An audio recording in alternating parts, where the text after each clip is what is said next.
आज राजनीति विज्ञान संबंधित न्याय बिंदु पे हम चर्चा करेंगे, क्योंकि न्याय के अंतर्गत अभी तक हमने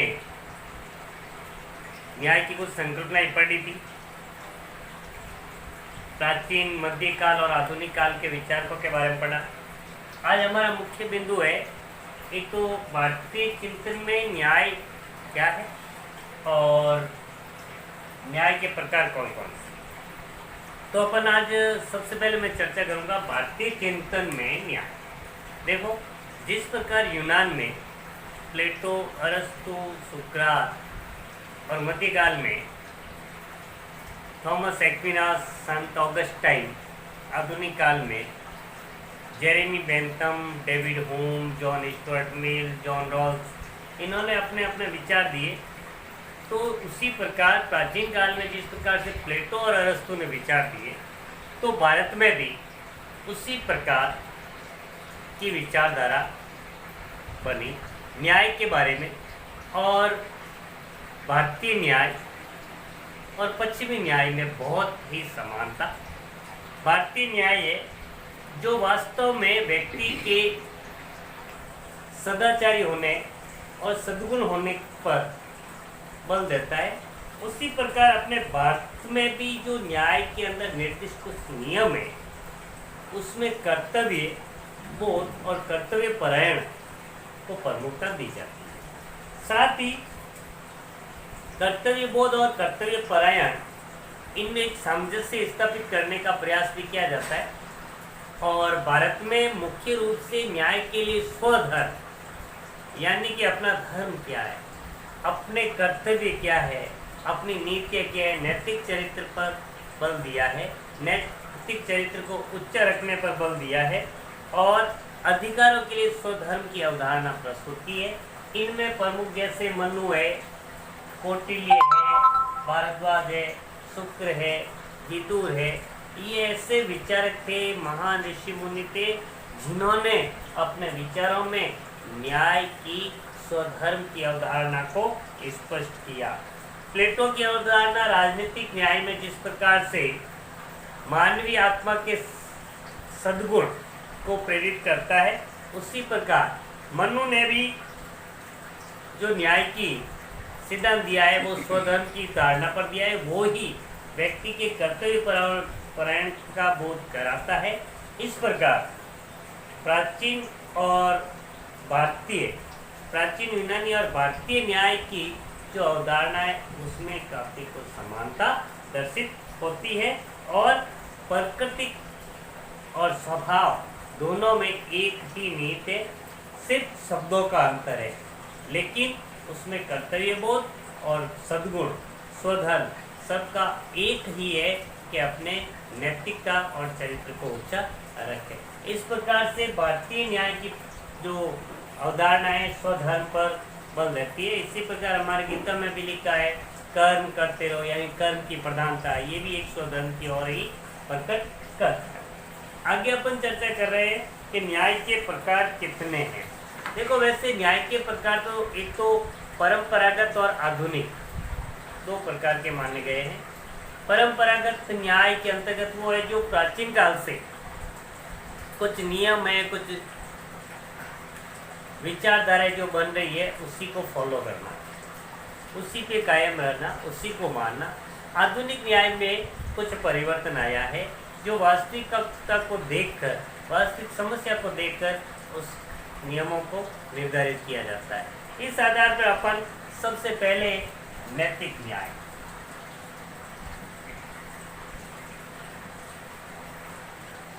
देखो, नैतिक न्याय क्या है, इस पे चर्चा कर। नैतिक अपनी नीति और चरित्र से संबंधित है और इसमें व्यक्ति की या न्याय की वो अवस्था है जब व्यक्ति अपनी नैतिकता, अपने नैतिक चरित्र के आधार पर किसी भी कार्य को करता है। और यदि नैतिकता से परे कोई कार्य करता है तो वो अनैतिक कहलाता है, अन्याय की श्रेणी में आता है। अब नैतिकता के अंतर्गत अपन जैसे अपने भूतकाल की कोई बात कर लेते हैं, अपने द्वारा इस प्रकार से परोपकारी कार्य है जो किए गए, वो नैतिक न्याय की श्रेणी में आते हैं। साथ ही व्यक्ति के अंदर ऐसे कुछ गुण हैं जैसे करुणा है, दया है, सहनशीलता है, अहिंसा है, वचनबद्धता है, उदारता है, आदि ऐसे गुण है जो नैतिक न्याय की ओर प्रकट करते हैं। उसके बाद में दूसरा है आपके कानूनी न्याय। कानूनी न्याय मैं इसमें आपको बता देता हूँ कि कानूनी न्याय है जो राज्य या सरकार द्वारा निर्धारित किए जाते हैं, जिनका नियम सभी नागरिकों को करना पड़ता है। इनका पालन सभी नागरिकों को करना पड़ता है। इसके अंदर दो प्रकार की धारणाएं हैं। एक तो सरकार जो कानून बनाती है, निर्माण करती है, वो बिल्कुल न्यायपूर्ण होने चाहिए, न्यायोचित होने चाहिए। दूसरी बात इसमें ये है कि जो कानून बन गए हैं उनका यदि उल्लंघन किया जाए तो सभी को जिस उल्लंघन की अवस्था है उनके अनुसार ही दंडित किया जाना चाहिए। इसमें भेदभाव नहीं होना चाहिए, चाहे वो अमीर हो या गरीब हो या उच्च पद पर बैठा हो या बिल्कुल मजदूर वर्ग हो। अगर अपराध की श्रेणी एक है तो उनको दंड भी उसी श्रेणी का मिलना चाहिए। फिर है राजनीतिक न्याय।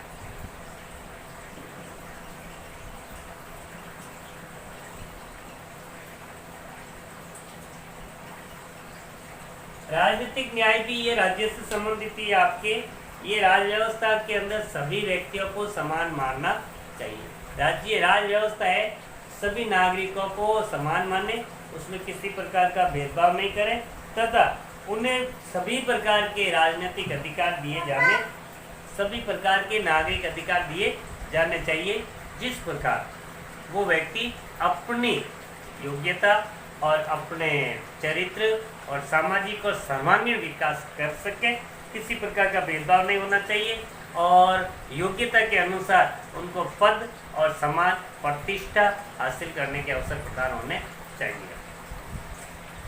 फिर है सामाजिक न्याय। चौथा आपके इसमें आता है सामाजिक न्याय। देखो सामाजिक न्याय क्या होता है?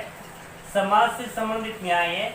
इसके अंतर्गत भी राज्य एक ऐसी व्यवस्था करे कि समाज में किसी भी प्रकार की जो ऊंच नीच और भेदभाव वाली स्थिति है वो नहीं होनी चाहिए और ऐसे अधिकार और ऐसी सुरक्षा दी जाए कि एक समता मूलक समाज की स्थापना हो सके। ये राज्य से एक अपेक्षा की जाती है और समता मूलक समाज जॉन रॉल्स ने कहा था, सामाजिक न्याय को विशेष महत्व दिया था। हमने पढ़ा था कि वास्तव में सामाजिक न्याय की यदि व्यवस्था होगी, सामाजिक समानता होगी तो राज्य का भी विकास होगा और आम नागरिकों का भी विकास होगा।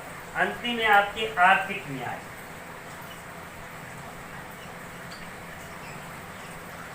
देखो आर्थिक न्याय क्या होता है?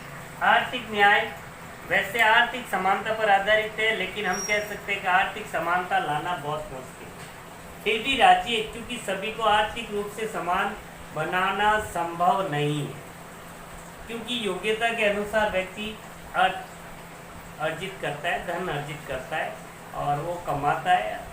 लेकिन सरकार ऐसी व्यवस्था करे कि अमीरी और गरीबी के बीच की जो खाई है उसको कम से कम किया जा सके। यानी कि जो बहुत ही गरीब है, जो धन से वंचित है, उनको ऐसी स्थिति पे लाया जाए। सरकार ऐसी व्यवस्था करती है, राज्य ऐसी व्यवस्था करता है कि ऐसी स्थिति पे लेके आया जाए ताकि वो अपना जीवन एक सुखमय ढंग से गुजार सके, किसी प्रकार की मतलब कमी महसूस न करे। इस प्रकार की जो न्याय है, राज्य सरकार है या सरकार है, राज्य है जो व्यवस्था करता है नागरिकों के लिए, तो वो इस प्रकार का है जो आर्थिक न्याय कहलाता है। हमारे यहाँ पर जैसे मकान नहीं, इंदिरा आवास योजना चल रही है तो उसके तहत मकान बना के दिए जाते हैं। जो गरीब श्रेणी के हैं, जो उसको बीपीएल की श्रेणी में रखा जाता है, सरकार ये चाहती है कि भाई वो व्यक्ति ऊपर उठ सके। इस प्रकार से 5 प्रकार के आपके न्याय, ये बड़ा सवाल आ सकता है आपके। आज के लिए इतना ही, कल फिर इसी समय आपके सामने हाजिर होंगे। Thank you. प्रश्न मैं लिख रहा हूँ जिसका आप विशेष ध्यान रखें। पहला है, भारतीय चिंतन में